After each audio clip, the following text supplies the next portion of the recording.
Hey everyone, welcome back to the channel. Today I'm going to show you a super easy way to reset your GRE air conditioner.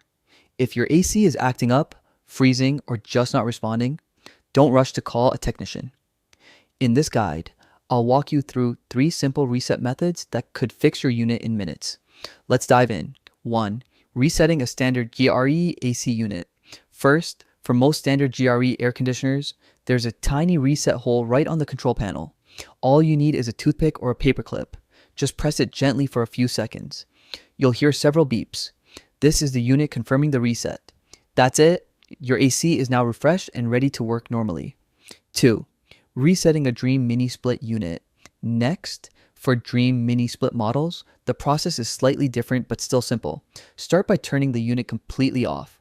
Then, press and hold the power button for 7 to 10 seconds.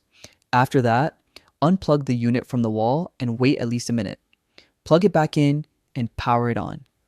This method power cycles the system and often resolves most glitches.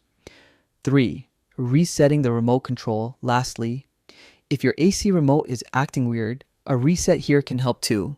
Begin by removing the batteries and wait until the display goes completely blank. While the batteries are out, press and hold the power button for 5 to 10 seconds to drain any residual charge. Reinsert the batteries. Some remotes also have a dedicated reset button inside the battery compartment. Press and hold it for 10 to 30 seconds if yours has one. Your remote should now be fully functional. Quick recap. Standard unit. Find the reset hole.